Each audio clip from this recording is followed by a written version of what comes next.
Jharkhand assembly ఎన్నికల ఫలితాలు 2024. జార్ఖండ్లో మొత్తం 81 శాసనసభ స్థానాలు ఉన్నాయి. ఈసారి 1211 మంది పోటీ చేశారు. 43 నియోజకవర్గాల్లో తొలి విడత పోలింగ్ 2024 నవంబర్ 13న జరిగింది. మిగిలిన 38 స్థానాలకు నవంబర్ 20న రెండో విడతలో పోలింగ్ జరిగింది. 2024 నవంబర్ 23న ఓట్ల లెక్కింపు జరిగింది. రాష్ట్రంలో జేఎంఎం, కాంగ్రెస్, ఆర్జేడీ అలయన్స్ కూటమి 56 సీట్లలో విజయం సాధించగా ఎన్డీఏ కూటమి 24 సీట్లలో గెలిచింది. ఇతరులు 1 సీటుని మాత్రమే గెలుచుకున్నారు. మహారాష్ట్రలో మహాయుతి కూటమి విజయం. మహారాష్ట్ర ఎన్నికల్లో మహాయుతి సంచలన విజయం సాధించింది. మొత్తం 288 స్థానాలకు గాను 234 సీట్లతో ప్రపంచం సృష్టించింది. ప్రతిపక్ష మహావికాస్ అఘాడీ ఎంవీఏ 48 సీట్లకే పరిమితమైంది. రాష్ట్రంలోని 6 రీజియన్లలోనూ మహాయుతి తిరుగులేని ఆధిపత్యాన్ని ప్రదర్శించింది. 149 సీట్లలో పోటీ చేసిన భాజపా 132 నియోజకవర్గాల్లో విజయం సాధించి అతి పెద్ద పార్టీగా అవతరించింది. 2014లో భాజపాకు 122, 2019లో 105 సీట్లు దక్కగా ఈసారి వాటిని మించి 132 సీట్లకు పార్టీ ఎగబాకింది. వయనాడ్లో ప్రియాంక గాంధీ ఘన విజయం. వయనాడ్ లోక్సభ ఉప ఎన్నికల్లో కాంగ్రెస్ అగ్రనేత ప్రియాంక గాంధీ 4,08,036 ఓట్ల మెజారిటీతో సిపిఎం అభ్యర్థి సత్యన్ మొకేరి మీద విజయం సాధించారు. ఇది ఆమె రాజకీయాల్లో అడుగుపెట్టిన తొలి ఎన్నిక. బీజేపీ అభ్యర్థి నవ్య హరిదాస్ డో 3వ స్థానంలో ఉన్నారు. గత వయనాడ్ ఎన్నికల్లో రాహుల్ గాంధీ 3,64,000 ఓట్ల మెజారిటీతో గెలుపొందారు. జూలై 16న నీతి ఆయోగ్ను పునర్వ్యవస్థీకరించిన కేంద్రంలో మూడోసారి అధికారం చేపట్టిన మోదీ ప్రభుత్వం మంత్రి మండలంలో మార్పుల తర్వాత 2024 జూలై 16న నీతి ఆయోగ్ను పునర్వ్యవస్థీకరించింది. చైర్పర్సన్గా ప్రధాని నరేంద్ర మోదీ కొనసాగుతారు. వైస్ చైర్మన్, పూర్తికాల సభ్యుల విషయంలో ఎలాంటి మార్పులు ఉండవు. వ్యవసాయ శాఖ మంత్రి శివరాజ్ సింగ్ చౌహాన్ను కొత్త ఎక్స్ అఫీసియా సభ్యునిగా చేర్చగా, ఆరోగ్య శాఖ మంత్రి జేపీ నడ్డా, భారీ పరిశ్రమల శాఖ మంత్రి హెచ్డి కుమారస్వామిని నీతి ఆయోగ్లో భాగస్వాములను చేశారు. ఈ సవరించిన కూర్పు తర్వాత సుమన్ కే బెర్రీ వైస్ చైర్మన్గా, వికే సారస్వత్, రమేష్ చంద్, వికే పాల్, అరవింద్ విర్మనీలు పూర్తికాల సభ్యులుగా కొనసాగుతారు. క్లాసిక్ భాషా హోదా పొందిన 6 భాషలు. భారతదేశంలోని 6 భాషలకు తమిళం, సంస్కృతం, కన్నడ, తెలుగు, మలయాళం, ఒడియాకు క్లాసిక్ భాషా హోదా ఇవ్వబడింది. ఈ భాషలు శాస్త్రీయ భాషా హోదాను పొందిన రోజులు: తమిళం 12/10/2004, సంస్కృతం 25/11/2005, కన్నడ 31/10/2008, తెలుగు 31/10/2008, మలయాళం 8/8/2013, ఒడియా 11/3/2014. శాస్త్రీయ భాషలతో సహా అన్ని భారతీయ భాషలను ప్రోత్సహించడమే ప్రభుత్వ విధానం. జాతీయ విద్యా విధానం 2020 అన్ని భారతీయ భాషల ప్రచారంపై దృష్టి పెడుతుంది. Central institute of Indian languages CIIL 4 శాస్త్రీయ భాషలతో కన్నడ, తెలుగు, మలయాళం, ఒడియా సహా అన్ని భారతీయ భాషల ప్రచారం కోసం పనిచేస్తుంది. మరాఠీ, పాలీ, ప్రాకృతం, అస్సామీ, బెంగాలీ భాషలకు శాస్త్రీయ భాషా హోదా. మరాఠీ, పాలీ, ప్రాకృతం, అస్సామీ, బెంగాలీ భాషలకు శాస్త్రీయ భాషా హోదా ఇవ్వాలని 2024 అక్టోబర్ 3న కేంద్ర మంత్రివర్గం నిర్ణయించింది. పాలీ మరియు ప్రాకృత భాషలు భారతదేశ సంస్కృతికి ఆధారభూతంగా ఉన్నాయి. ఈ భాషలు ఆధ్యాత్మికత్వం, జ్ఞానం ఇంకా తాత్వికత మూర్తిభవించిన భాషలు.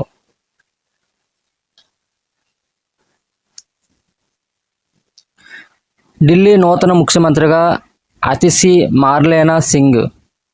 ఢిల్లీ ముఖ్యమంత్రిగా ఆమ్ ఆద్మీ పార్టీ నేత, విద్యాశాఖ మంత్రి అతిశీ మార్లేనా సింగ్ 2024 సెప్టెంబర్ 21న ప్రమాణ స్వీకారం చేశారు. లెఫ్టినెంట్ గవర్నర్ వికే సక్సేనా అతిశీని ఎల్జీ కార్యాలయం రాజ్ నివాస్లో ప్రమాణం చేయించారు. అతిశీతో పాటు 5 మంత్రులు ప్రమాణ స్వీకారం చేశారు.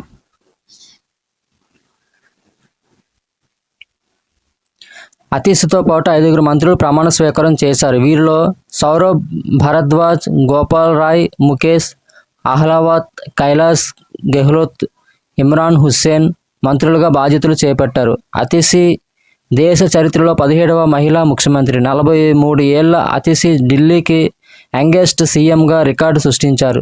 సుష్మా స్వరాజ్, శీలా దీక్షిత్ తర్వాత ఢిల్లీ సీఎం పదవిని చేపట్టిన 3వ మహిళా నేత అతిసి రికార్డుకి ఎక్కారు. ప్రస్తుతం దేశంలో ఉన్న మహిళా సీఎంలలో 2వ సీఎం అతిసి. పశ్చిమ బెంగాల్ సీఎంగా మమతా బెనర్జీ కొనసాగుతుంది. ఢిల్లీ లిక్కర్ స్కామ్ కేసులో సిబిఐ, ఈడీ అరెస్టు కారణంగా కేజ్రీవాల్ జైలుకు వెళ్లారు. అనంతరం సుప్రీంకోర్టు తీర్పుతో కేజ్రీవాల్ విడుదలయ్యారు. ఈ నేపథ్యంలో కేజ్రీవాల్ ఢిల్లీ ముఖ్యమంత్రిగా రాజీనామా చేశారు. దీంతో అతిసి సీఎంగా నియమితులయ్యారు. దేశ మహిళా ముఖ్యమంత్రులు సుచేతా కృపాలని. స్వతంత్ర భారతదేశంలో మొట్టమొదటి మహిళా ముఖ్యమంత్రిగా సుచేతా కృపాలని రికార్డు సృష్టించారు. ఆమె 1963 నుంచి 1967 దాకా ఉత్తరప్రదేశ్ సీఎంగా పనిచేశారు. నందిని సతపతి. దేశంలో 2వ మహిళా సీఎం నందిని సతపతి 1972 నుంచి 1976 వరకు ఒడిశా ముఖ్యమంత్రిగా సేవలందించారు. ఇందిరాగాంధీకి ఆమె అత్యంత సన్నిహితురాలు. శశికళ కకోద్కర్. మహారాష్ట్రవాది గోమంతక్ పార్టీ నేత శశికళ కకోద్కర్ 1973 నుంచి 1979 దాకా కేంద్రపాలిత ప్రాంతమైన గోవా, డయ్యూ డామన్కు రెండు పర్యాయాలు ముఖ్యమంత్రిగా వ్యవహరించారు. 1987లో గోవాకు రాష్ట్ర హోదా లభించింది. అన్వర్ తైమూర్. దేశంలో మొదటి ముస్లిం మహిళా ముఖ్యమంత్రిగా అన్వర్ తైమూర్ రికార్డుకి ఎక్కారు. ఆమె 1980 నుంచి 1981 దాకా అస్సాం సీఎంగా పనిచేశారు. విఎన్ జానకి రామచంద్రన్. ప్రఖ్యాత తమిళ నటుడు, దివంగత ముఖ్యమంత్రి ఎంజీఆర్ భార్య విఎన్ జానకి రామచంద్రన్ తమిళనాడు తొలి మహిళా సీఎంగా చరిత్ర సృష్టించారు. 1988లో భర్త ఎంజీఆర్ మరణం తర్వాత కేవలం 23 రోజుల పాటు సీఎంగా పనిచేశారు. జయలలిత. ఎంజీఆర్ శిష్యురాలు, డిఎంకే నేత, ప్రముఖ సినీ నటి జయలలిత 6 పర్యాయాలు తమిళనాడు సీఎంగా సేవలందించారు. మొత్తం 14 ఏళ్లకు పైగా ముఖ్యమంత్రి పదవిలో కొనసాగారు. మాయావతి. బహుజన సమాజ్ పార్టీ బీఎస్పీ అధినేత మాయావతి 4 పర్యాయాలు ఉత్తరప్రదేశ్ సీఎంగా వ్యవహరించారు. మొత్తం 7 సంవత్సరాల పాటు పదవిలో ఉన్నారు. రాజిందర్ కౌర్ భట్టాల్. పంజాబ్కు ఇప్పటిదాకా ఏకైక మహిళా సీఎంగా రాజిందర్ కౌర్ భట్టాల్ రికార్డుకి ఎక్కారు. ఆమె 1996 నుంచి 1997 దాకా పంజాబ్ సీఎంగా పనిచేశారు. Rabri Devi. RJD chief Lalu Prasad Yadav jail పాలు కావడంతో ఆయన భార్య రబ్రీదేవి 1997లో బీహార్ ముఖ్యమంత్రిగా బాధ్యతలు చేపట్టారు. బీహార్లో ఇప్పటివరకు ఏకైక మహిళా సీఎం రబ్రీదేవి. సుష్మా స్వరాజ్. ఢిల్లీ తొలి మహిళా సీఎం సుష్మా స్వరాజ్ 1998లో ఆమె 52 రోజుల పాటు ఈ పదవిలో కొనసాగారు. శీలా దీక్షిత్. ఢిల్లీ 2వ మహిళా సీఎం శీలా దీక్షిత్ ఢిల్లీలో అత్యధిక కాలం పనిచేసిన సీఎంగా రికార్డుకి నెలకొల్పారు. ఆమె 1998 నుంచి 2013 దాకా 15 ఏళ్ల పాటు ముఖ్యమంత్రిగా కొనసాగారు. ఉమాభారతి. రామ జన్మభూమి ఉద్యమ నేత, ఫైర్ బ్రాండ్ ఉమాభారతి 2003 నుంచి 2004 దాకా మధ్యప్రదేశ్ ముఖ్యమంత్రిగా సేవలందించారు. వసుంధర రాజే. గ్వాలియర్ మహారాజు శివాజీరావు సింధియా, విజయరాజే సింధియా దంపతుల కుమార్తె అయిన వసుంధర రాజే 2 పర్యాయాలు 10 సంవత్సరాల పాటు రాజస్థాన్ ముఖ్యమంత్రిగా పనిచేశారు. మమతా బెనర్జీ. తృణమూల్ కాంగ్రెస్ పార్టీ అధ్యక్షురాలు మమతా బెనర్జీ 2011 నుంచి పశ్చిమ బెంగాల్ ముఖ్యమంత్రి పదవిలో కొనసాగుతున్నారు. ఆనందీబెన్ పటేల్. గుజరాత్కు ఏకైక మహిళా ముఖ్యమంత్రి ఆనందీబెన్ పటేల్. నరేంద్ర మోదీ తర్వాత ఆమె 2014 నుంచి 2016 దాకా సీఎంగా పనిచేశారు. Mehbooba Mufti. People's Democratic Party PDP నేత మహబూబా ముఫ్తీ జమ్మూ కాశ్మీర్ తొలి మహిళా సీఎంగా చరిత్ర సృష్టించారు. 2016 నుంచి 2018 వరకు సీఎంగా వ్యవహరించారు. అతిసి. ఢిల్లీ ముఖ్యమంత్రి అరవింద్ కేజ్రీవాల్ రాజీనామా చేయడంతో నూతన ముఖ్యమంత్రిగా ఆమ్ ఆద్మీ పార్టీ నాయకురాలు 2024 సెప్టెంబర్ 21న ప్రమాణ స్వీకారం చేశారు. 3వసారి భారత ప్రధానిగా నరేంద్ర మోడీ. భారతదేశ ప్రధానమంత్రిగా నరేంద్ర దామోదర్ దాస్ మోదీ వరుసగా 3వసారి బాధ్యతలు చేపట్టారు. తొలి ప్రధాని జవహర్లాల్ నెహ్రూ తర్వాత ఈ ఘనత సాధించిన నాయకునిగా రికార్డులకు ఎక్కారు. 1951, 1957, 1962 ఎన్నికల్లో అఖిల భారత కాంగ్రెస్ వరుస విజయాలు సాధించడంతో ఓటమి ఎరుగని నేతగా నెహ్రూ నిలిచారు. ఆ తర్వాత ఏ ప్రధాని వరుసగా 3 సార్లు తమ సారథ్యంలోని పార్టీలను ఈ స్థాయిలో గెలిపించిన దాఖలాలు లేవు. ఇప్పుడు మోదీ నేతృత్వంలోని భాజపా సొంతంగా మేజిక్ ఫిగర్ను అందుకోలేకపోయినా దాని నేతృత్వంలోని ఎన్డీఏ కూటమి అధికారాన్ని చేజిక్కించుకుంది. 2014లో సంపూర్ణ మెజారిటీతో అధికారం చేపట్టి 30 ఏళ్ల తర్వాత ఆ ఘనత సాధించిన తొలి ప్రధానిగా మోదీ గుర్తింపు పొందారు. రాష్ట్రపతి ద్రౌపది ముర్ము మోదీతో ప్రధానిగా 2024 జూన్ 9న ప్రమాణ స్వీకారం చేయించారు. మోదీ సహా 72 మందితో పూర్తిస్థాయి నూతన కేంద్ర మంత్రివర్గం కూడా ఈ సందర్భంగా కొలువు తీరింది. 30 మందితో కేబినెట్ మంత్రులుగా, 5గురితో స్వతంత్ర, 36 మందితో సహాయ మంత్రులుగా రాష్ట్రపతి ప్రమాణ స్వీకారం చేయించారు. బీజేపీకి పూర్తి మెజారిటీ రాని నేపథ్యంలో ప్రభుత్వ ఏర్పాటులో కీలకంగా మారిన ఎన్డీఏ మిత్రపక్షాలకు మంత్రివర్గంలో 11 బెర్తులతో సముచిత ప్రాధాన్యం దక్కింది. కొత్త మంత్రుల్లో ప్రతి 6గురిలో ఒకరు చొప్పున 12 మంది రాజ్యసభ సభ్యులున్నారు. 58 మంది లోక్సభ సభ్యులు కాగా రవనీత్ సింగ్ బిట్టు, జార్జి కురియన్ ఏ సభలోనూ సభ్యులు కారు. వారు 6 నెలల్లోగా పార్లమెంటు సభ్యులుగా ఎన్నిక కావాల్సి ఉంటుంది. కేంద్ర మంత్రివర్గంలో 24 రాష్ట్రాలకు ప్రాతినిధ్యం దక్కింది. గోవా, అరుణాచల్ వంటి చిన్న రాష్ట్రాలను మినహాయిస్తే 4 అంతకంటే ఎక్కువ మంది లోక్సభ సభ్యులున్న ప్రతి రాష్ట్రం నుంచి కనీసం ఒక్కరికి మంత్రివర్గంలో స్థానం లభించింది. నూతన మంత్రివర్గంలో మహిళలు 10% కంటే తక్కువే ఉన్నారు. మొత్తం 7గురికి స్థానం దక్కింది. మోదీ 3.0 మంత్రివర్గంలో 27 మంది ఓబీసీ, 10 మంది ఎస్సీ, 5గురు ఎస్టీ సామాజిక వర్గాలకు చెందిన వారు కాగా 5గురు మైనారిటీలు ఉన్నారు. అయితే ముస్లింలు ఒక్కరూ కూడా లేకపోవడం విశేషం. కేంద్ర మంత్రివర్గ గరిష్ట పరిమాణం 51, 543 మంది లోక్సభ సభ్యుల్లో 15%. దాంతో మరో 9 మందికి మంత్రులుగా అవకాశం ఉంది. అయితే 2019-24 మధ్య మోదీ 2.0 మంత్రివర్గంలో 78 మంది సభ్యులే ఉన్నారు. నూతన కేంద్ర మంత్రివర్గంలో ఏపీకి చెందిన కింజరాపు రామ్మోహన్ నాయుడు టీడీపీ, మహారాష్ట్రకు చెందిన రక్షా ఖడ్కే బీజేపీ అత్యంత పిన్న వయస్కులు.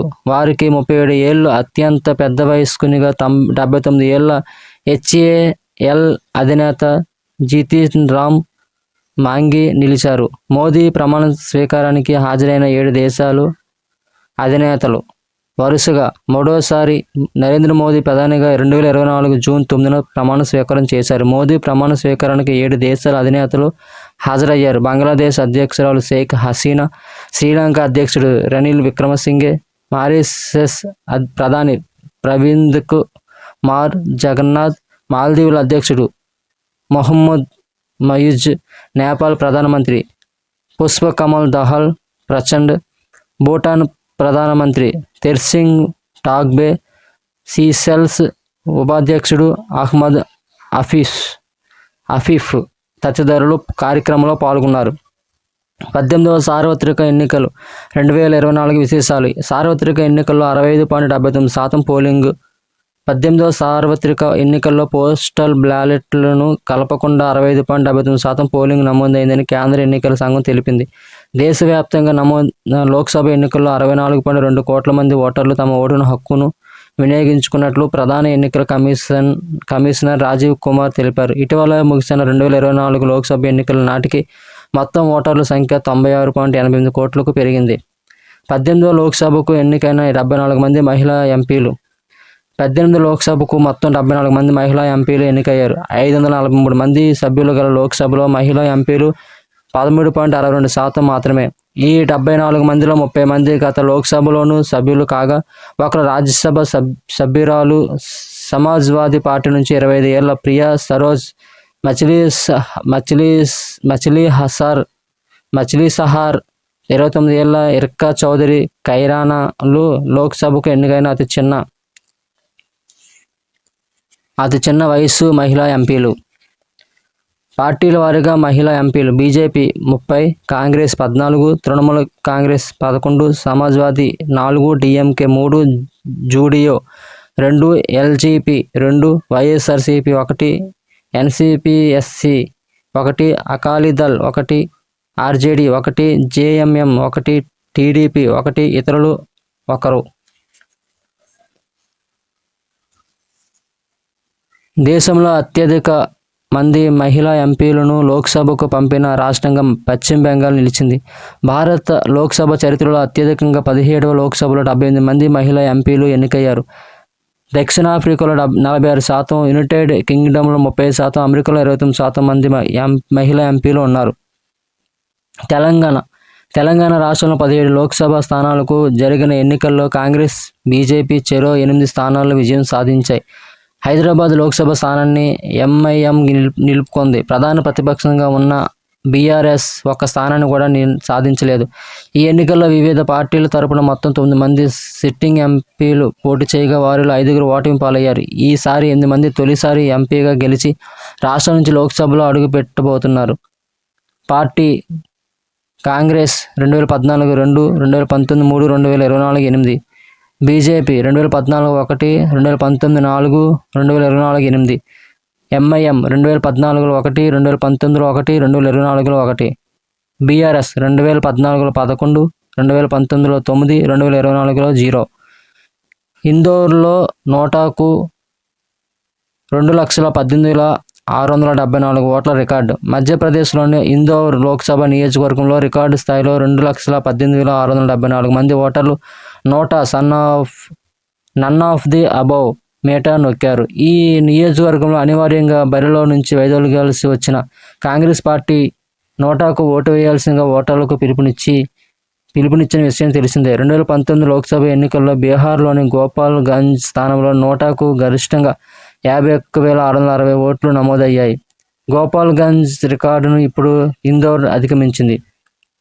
పార్టీల వారీగా గెలుపొందిన లోక్సభ స్థానాలు June 2024: Bharatiya Janata party BJP 240, భారత జాతీయ Congress INC 99, Samajwadi party SP 37, all India Trinamool Congress AITC 29, Dravida Munnetra Kazhagam DMK 22, Telugu Desam TDP 16, Janata Dal united 12, Shiv Sena Uddhav Balasaheb Thackeray 9, Nationalist Congress Party Pawar NCP SP 8, Shiv Sena 7, Lok Janshakti party Ram Vilas 5, Yuvajana Sramika Rythu Congress party YSRCP 4, Rashtriya Janata Dal RJD 4, CPIM 4, Indian union Muslim league IUML 3, Aam Aadmi party 3, Jharkhand Mukti Morcha JMM 3, Jana Sena party 2, CPI 2, Janata Dal secular JD 2, Viduthalai Chiruthaigal Katchi 2, Communist Party of India CPI 2, Rashtriya Lok Dal RLD 2, Jammu and Kashmir National Conference 2 స్థానాలు, United peoples party liberal 1 స్థానం, అస్సాం గణ పరిషత్ 1 స్థానం, Hindustani Awam Morcha secular 1 స్థానం, కేరళ కాంగ్రెస్ 1 స్థానం, revolutionary socialist party 1 స్థానం, Nationalist Congress Party NCP 1 స్థానం, voice of the peoples party 1 స్థానం, Zoram peoples movement 1 స్థానం, శిరోమణి అకాలీ దళ్ 1 స్థానం, రాష్ట్రీయ లోక్ తాంత్రిక్ పార్టీ 1 స్థానం, భారత్ ఆదివాసీ పార్టీ 1 స్థానం, సిక్కిం క్రాంతికారి మోర్చా 1 స్థానం, మరుమలార్చి ద్రావిడ మున్నేట కజగం 1 స్థానం, ఆజాద్ సమాజ్ పార్టీ 1 స్థానం, అప్నా దళ్ పార్టీ 1 స్థానం,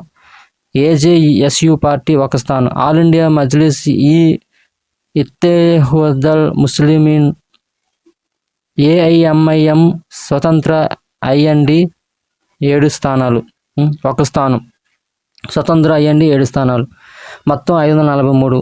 లోక్సభ స్పీకర్గా రెండోసారి ఎన్నికైన ఓం బిర్లా. అధికార ఎన్డీఏ పక్ష అభ్యర్థి ఓం బిర్లా లోక్సభ స్పీకర్గా వరుసగా రెండోసారి ఎన్నికయ్యారు. 2024 జూన్ 26న లోక్సభ సమావేశం కాగానే స్పీకర్ పదవికి బిర్లా పేరును ప్రతిపాదిస్తూ ప్రధాని నరేంద్ర మోదీ తీర్మానం ప్రవేశపెట్టారు. ప్రధాన ప్రతిపక్షమైన కాంగ్రెస్తో పాటు ఏ పార్టీ కూడా ఓటింగ్ కోసం పట్టుబడలేదు. దాంతో మంజువాణి ఓటు ద్వారా విపక్ష ఇండియా కూటమి అభ్యర్థి కె సురేష్పై బిర్లా విజయం సాధించినట్టు ప్రోటెం స్పీకర్ భర్తహరి మహతాబ్ ప్రకటించారు. బలరాం జాఖడ్ అనంతరం 5 ఏళ్ల పదవీ కాలాన్ని పూర్తి చేసుకుని తిరిగి స్పీకర్గా ఎన్నికైన రికార్డును బిర్లా సొంతం చేసుకున్నారు. లోక్సభ ప్రోటెం స్పీకర్గా భర్తహరి మహతాబ్ 7 సార్లు ఎంపీ అయిన భర్తహరి మహతాబ్ లోక్సభ ప్రోటెం స్పీకర్గా నియమితులయ్యారని పార్లమెంటరీ వ్యవహారాల శాఖ మంత్రి కిరణ్ రిజిజు 2024 జూన్ 20న తెలిపారు.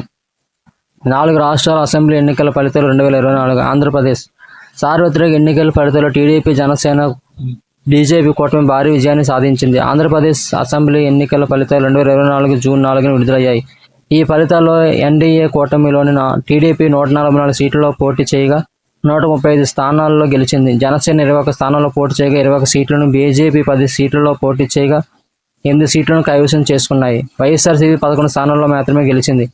ఏపీలో ఉన్న మొత్తం 175 అసెంబ్లీ నియోజకవర్గాలుగాను ప్రభుత్వం ఏర్పాటు చేసేందుకు 88 స్థానాలు అవసరం ఉండగా ఎన్డీఏ కూటమికి 164 సీట్లను కైవసం చేసుకుంది. ఏపీ లోక్సభ ఎన్నికల్లో 25 పార్లమెంటు నియోజకవర్గాలకు టీడీపీ 16, వైఎస్ఆర్సీపీ 4, బీజేపీ 3, జనసేన 2 స్థానాల్లో నిలిచాయి. ఆంధ్రప్రదేశ్ అసెంబ్లీ నియోజకవర్గాలు 175 పార్టీలు. తెలుగుదేశం పార్టీ గెలిచింది 135, జనసేన 21, వైఎస్ఆర్సీపీ 11, భారతీయ జనతా పార్టీ 8. ఏపీ సీఎంగా నారా చంద్రబాబు నాయుడు, ఆంధ్రప్రదేశ్ నూతన ముఖ్యమంత్రిగా తెదేపా అధినేత చంద్రబాబు నాయుడు 2024 జూన్ 12న ప్రమాణ స్వీకారం చేశారు. కృష్ణా జిల్లా కేసరపల్లిలో ఏర్పాటు చేసిన కార్యక్రమంలో రాష్ట్ర గవర్నర్ జస్టిస్ అబ్దుల్ నజీర్ ఆయనతో ప్రమాణం చేయించారు. చంద్రబాబు ముఖ్యమంత్రిగా ప్రమాణ స్వీకారం చేయటం ఇది 4వసారి. ఉప ముఖ్యమంత్రిగా జనసేన అధినేత పవన్ కళ్యాణ్ ప్రమాణ స్వీకారం చేశారు. ఆంధ్రప్రదేశ్ కేబినెట్లో చంద్రబాబుతో కలిపి మొత్తం 25 మంది మంత్రులుగా ప్రమాణం చేశారు. సామాజిక వర్గాల వారీగా చూస్తే మంత్రివర్గంలో 8 బీసీ, 5 కమ్మ, 4 కాపు, 3 రెడ్డి, 2 ఎస్సీ, వైశ్య, ఎస్సీ మైనారిటీలకు ఒక్కొక్కటి చొప్పున కేటాయించారు. ప్రమాణ స్వీకారం అనంతరం ప్రధాని మోదీతో పాటు వేదికపై ఉన్న పలువురు అతిథులు చంద్రబాబుకు శుభాకాంక్షలు చెప్పారు. ఈ కార్యక్రమానికి ప్రధాని మోడీ, మాజీ ఉపరాష్ట్రపతి వెంకయ్యనాయుడు, సుప్రీంకోర్టు విశ్రాంత ప్రధాన న్యాయమూర్తి జస్టిస్ ఎన్వి రమణ, కేంద్ర మంత్రులు అమిత్ షా, జేపీ నడ్డా, నితిన్ గడ్కరీ, రామ్మోహన్ నాయుడు, చిరాగ్ పాస్వాన్తో పాటు వివిధ పార్టీలకు చెందిన పలువురు జాతీయ నాయకులు హాజరయ్యారు. సినీ ప్రముఖులు చిరంజీవి, రజనీకాంత్ దంపతులు, రామ్ చరణ్ తదితరులు హాజరయ్యారు. ఒడిశా రాష్ట్రంలో మొత్తం 147 అసెంబ్లీ స్థానాలు గాను 78 స్థానాల్లో బీజేపీ విజయం సాధించింది. గత ఎన్నికల్లో బీజేపీ కేవలం 23 చోట్ల గెలిచింది. దీంతో నవీన్ పట్నాయక్ సారథ్యంలో బిజు జనతాదళ్ బీజేడీ పార్టీ అధికారం కోల్పోయింది. 2019 ఒడిశా అసెంబ్లీ ఎన్నికల్లో 113 చోట్ల గెలిచిన బీజేడీ ఈసారి 51 చోట్ల, కాంగ్రెస్ 14 చోట్ల, సిపిఎం 1 చోట గెలిచాయి. 2000 సంవత్సరం నుంచి నవీన్ పట్నాయక్ ఒడిశా ముఖ్యమంత్రిగా కొనసాగుతున్నారు. ఈ ఎన్నికల్లో కూడా పట్నాయక్ పార్టీ గెలిచి సీఎం పదవి చేపడితే దేశంలో అత్యధిక కాలం సీఎంగా ఉన్న వ్యక్తిగా రికార్డు సొంతం చేసుకునేవారు. హింజీలి నియోజకవర్గంలో కేవలం 4636 ఓట్ల తేడాతో నవీన్ గెలిచారు. ఒడిశా అసెంబ్లీ నియోజకవర్గాలు 147 పార్టీలు గెలిచింది. పార్టీలు భారతీయ జనతా పార్టీ 78, బిజు జనతాదళ్ 51, భారతీయ జాతీయ కాంగ్రెస్ ఐఎన్సి 14, స్వతంత్ర ఐఎన్డి 3, సిపిఐఎం 1. ఒడిశా సీఎంగా మోహన్ చరణ్ మాఘీ, గిరిజన నేత మోహన్ చరణ్ మాఘీ ఒడిశా నూతన ముఖ్యమంత్రిగా ఎన్నికయ్యారు. ఇతని చేత గవర్నర్ రఘుబర్ దాస్ 2024 జూన్ 12న ప్రమాణ స్వీకారం చేయించారు. ఈయన తండ్రి ఒక సెక్యూరిటీ గార్డుగాను పనిచేశారు. 1997 నుంచి 2000 వరకు మాఘీ సర్పంచ్గా పనిచేశారు. దాంతోపాటు భాజపా గిరిజన మోర్చాకు ప్రధాన కార్యదర్శిగా ఉండేవారు. న్యాయశాస్త్ర పట్టభద్రుడైన మాఘీ ఖేంకర్ అసెంబ్లీ స్థానం నుంచి 4 సార్లు 2000, 2009, 2019 మళ్ళీ 2024లో ఎమ్మెల్యేగా ఎన్నికయ్యారు. 2019 నుంచి 2024 వరకు శాసనసభలో భాజపా సభాపక్ష కార్యదర్శిగా, చీఫ్ విప్గా విధులు నిర్వహించారు. సీఎంగా మోహన్ చరణ్ మాఘీని శాసనసభ్యులంతా ఏకగ్రీవంగా ఎంపిక చేశారు. ఆయనతో పాటు 6 సార్లు ఎమ్మెల్యేగా ఎన్నికైన కనక్ వర్ధన్ సింగ్ దేవ్, తొలిసారి ఎమ్మెల్యే అయిన ప్రవతి పరిదాలను ఉప ముఖ్యమంత్రులుగా ఎంపిక చేశారు. ప్రవతి పరిదా ఒడిశాకు తొలి మహిళా ఉప ముఖ్యమంత్రి. అరుణాచల్ ప్రదేశ్ అసెంబ్లీ ఎన్నికల్లో భారతీయ జనతా పార్టీ ఘన విజయం సాధించింది. వరుసగా 3వసారి అధికారంలోకి వచ్చింది. 60 స్థానాలకు గాను ఏకంగా 46 చోట్ల బీజేపీ విజయం సాధించింది. 10 స్థానాలు ముందే ఏకగ్రీవంగా బీజేపీ సొంతం కావడంతో ఏప్రిల్ 19న మిగతా 50 స్థానాలకు పోలింగ్ జరిగింది. జూన్ 2వ తేదీ జరిగిన ఓట్ల లెక్కింపులో బీజేపీ 36 సీట్లు గెలుచుకోగా National People's Party NPP 5, Nationalist Congress Party NCP 3, People's Party of Arunachal PPA 2 స్థానాలు నెగ్గాయి. కాంగ్రెస్ 1 స్థానంతో సరిపెట్టుకుంది. 3 స్వతంత్ర అభ్యర్థులు నెగ్గారు. 2019 అసెంబ్లీ ఎన్నికల్లో బీజేపీ 41 సీట్లు సాధించగా ఈసారి మరో 5 పెరగడం విశేషం. ఏకగ్రీవంగా నెగ్గిన వారిలో సీఎం పేమా ఖండు కూడా ఉన్నారు. అరుణాచల్ ప్రదేశ్ అసెంబ్లీ నియోజకవర్గాలు 60 పార్టీలు గెలిచింది. Bharatiya Janata party BJP 46, National People's Party 5, స్వతంత్ర 3, Nationalist Congress Party 3, People's Party of Arunachal 2, భారత జాతీయ కాంగ్రెస్ 1.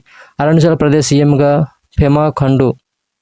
అరుణాచల్ ప్రదేశ్ ముఖ్యమంత్రిగా బీజేపీ నాయకుడు పేమా ఖండు వరుసగా 3వ బాధ్యతలు చేపట్టారు. ఆయనతో పాటు 11 మంది ఎమ్మెల్యేలు మంత్రులుగా ప్రమాణ స్వీకారం చేశారు. దోర్జీ ఖండు స్టేట్ కన్వెన్షన్ సెంటర్లో ఈ వేడుకను 2024 జూన్ 13 నిర్వహించారు. సరిహద్దు జిల్లా తవాంగ్లోని ముక్తో నియోజకవర్గం నుండి తిరిగి ఏకగ్రీవంగా ఎన్నికైన ఖండును గవర్నర్ కేటీ పట్నాయక్ ప్రమాణ స్వీకారం చేయించారు. కేంద్ర హోంమంత్రి అమిత్ షా, బీజేపీ అధ్యక్షుడు జేపీ నడ్డా, అస్సాం సీఎం హేమంత బిశ్వా శర్మ, సిక్కిం ముఖ్యమంత్రి ప్రేమ్ సింగ్ తమాంగ్ తదితరులు ఈ సమావేశానికి హాజరయ్యారు. ఈసారి ఆ రాష్ట్ర చరిత్రలో ఒక మహిళ మంత్రిగా బాధ్యతలు స్వీకరించారు. ఆమె దోసాంగ్లు పుల్. ప్రస్తుత అసెంబ్లీ ఎన్నికల్లో హాయులియాంగ్ నియోజకవర్గం నుంచి ఏకగ్రీవంగా ఎన్నికయ్యారు. మాజీ ముఖ్యమంత్రి కలిఖో పుల్ సతీమణి.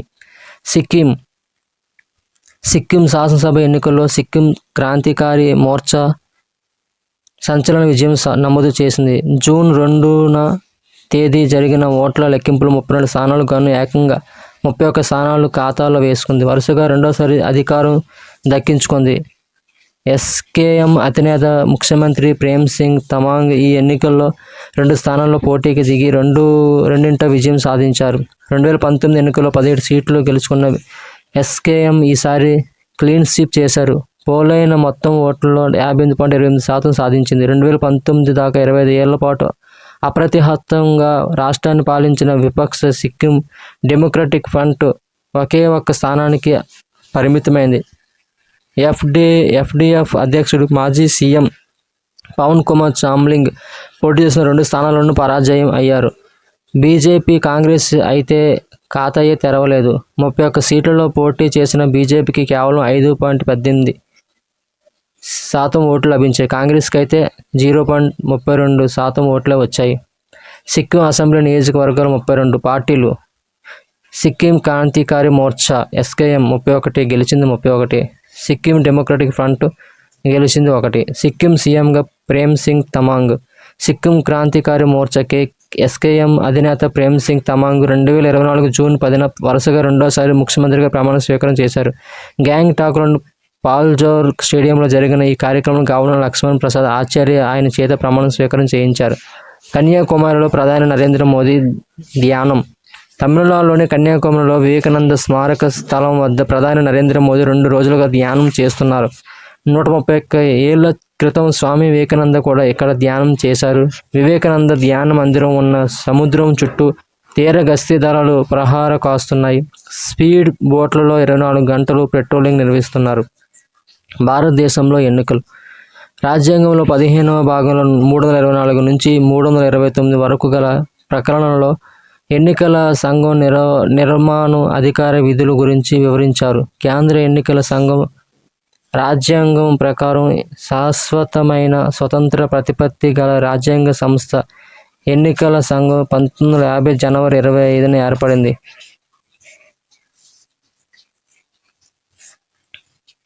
జనవరి 25వ తేదీన ఎన్నికల సంఘం ఏర్పాటైన సందర్భంగా 2011 నుంచి జనవరి 25వ తేదీని జాతీయ ఓటర్ల దినోత్సవం, నేషనల్ ఓటర్స్ డేగా పాటిస్తున్నారు.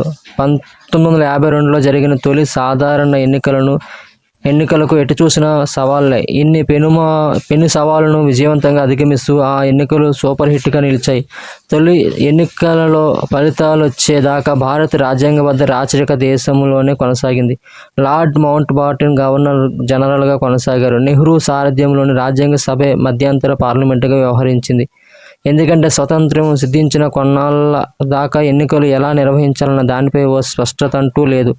నియమ నిబంధనలు కానీ విధానాలు కానీ లేవు. అంబేద్కర్ సారథ్యంలోని డ్రాఫ్టింగ్ కమిటీ రూపొందించిన రాజ్యాంగం 1949లో ఆమోదం పొంది 1950 జనవరి 26న అమల్లోకి వచ్చాకే ప్రజా ప్రాతినిధ్య చట్టం ద్వారా ఎన్నికల నిర్వహణకు సంబంధించి ఓ స్పష్టత ఏర్పడింది. ఆ వెంటనే తొలి ఎన్నికల నిర్వహణకు సుదీర్ఘ కసరత్తు మొదలైంది. పార్టీలకు గుర్తులు కేటాయించాలని తొలి సార్వత్రిక ఎన్నికలప్పుడే ఈసీ నిర్ణయించింది. ఆలయం, ఆవు, జాతీయ పతాకం, రాట్నం వంటి సున్నితమైన గుర్తులు కాకుండా సులభంగా గుర్తించే ఇతర గుర్తుల వైపు మొగ్గు చూపింది. కాంగ్రెస్ అనగానే గుర్తొచ్చే హస్తం గుర్తు ఆ పార్టీకి 1980లో వచ్చింది. 1952లో కాంగ్రెస్ కాడెద్దుల గుర్తుపై పోటీ చేసింది. విడిపోయిన వేళ్లతో కూడిన హస్తం గుర్తు ఆల్ ఇండియా ఫార్వర్డ్ బ్లాక్ రీకార్ గ్రూప్కు దక్కడం విశేషం. సోషలిస్టు పార్టీకి చెట్టు, కిసాన్ మజ్దూర్ ప్రజా పార్టీకి గుడిసె, అఖిల భారతీయ రామరాజ్య పరిషత్కు ఉదయించే సూర్యుడు వంటి గుర్తులు దక్కాయి. భారత జాతీయ Congress, communist party,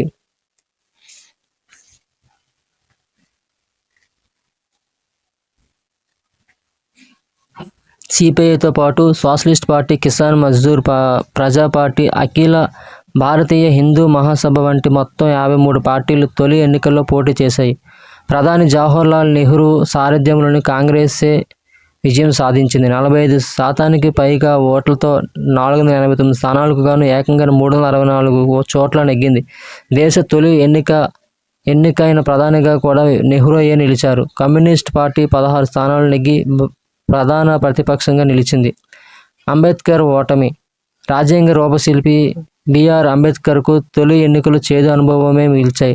north central Bombay స్థానం నుంచి షెడ్యూల్ కాస్ట్ ఫెడరేషన్ అభ్యర్థిగా పోటీ చేసిన ఆయన తన సహాయకుడే అయిన కాంగ్రెస్ అభ్యర్థి నారాయణ సహబోధ కజ్రోల్కర్ చేతిలో 15,000 ఓట్ల తేడాతో ఓటమి చవిచూశారు.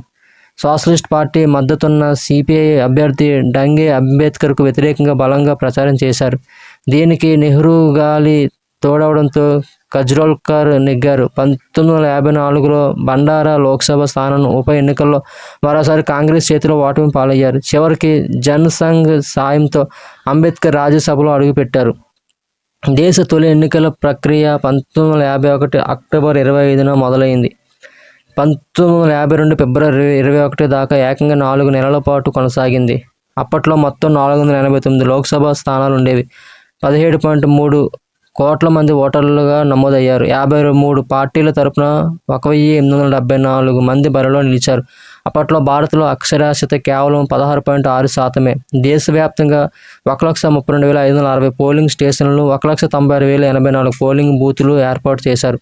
ముందుగా హిమాచల్ ప్రదేశ్లో తొలి దశలో పోలింగ్ జరిగింది. మొత్తం మీద 51% పోలింగ్ నమోదైంది. 8,86,12,171 మంది ఓటు హక్కు వినియోగించుకున్నారు. అప్పట్లో ఓటరులుగా నమోదయ్యేందుకు కనీస వయో పరిమితి 21 ఏళ్లుగా ఉండేది. అప్పటికి ప్రపంచంలోకెల్లా అతిపెద్ద ఓటింగ్ ప్రక్రియ 1952 ఎన్నికల రికార్డులకు ఎక్కాయి. నాటి నుంచి నేటి దాకా ఈ రికార్డు భారత్ పేరిటే కొనసాగుతూ వస్తుంది. తొలి ఎన్నికల క్రతువు దిగ్విజయంగా కొనసాగిందంటే అందుకు ప్రధాన కారకుడు దేశ తొలి ప్రధాన ఎన్నికల కమిషనర్ సుకుమార్ సేన్.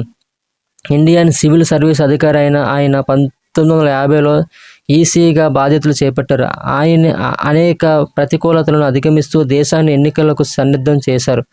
ఏకంగా 36 కోట్ల జనాభా, 17 కోట్ల పైచిలుకు అర్హులైన ఓటర్లు, వారందరికీ ఓటర్ కార్డులు జారీ, ఎన్నికల నిర్వహణకు ఏర్పాట్ల వంటి అనేక సవాళ్లను సేన్ విజయవంతంగా ఎదుర్కొన్నారు. 84% పైగా ప్రజలు నిరక్షరాస్యులే కావడంతో వారిని గుర్తించి ఓటర్లుగా నమోదు చేయించడమే ఓ భారీ యజ్ఞాన్ని తలపించింది.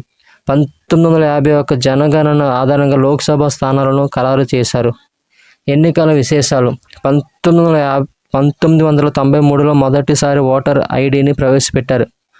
ఈవీఎం మిషన్లపై అభ్యర్థుల ఫోటోలను 2015 బీహార్ అసెంబ్లీ ఎన్నికల నుంచి మొదలుపెట్టారు.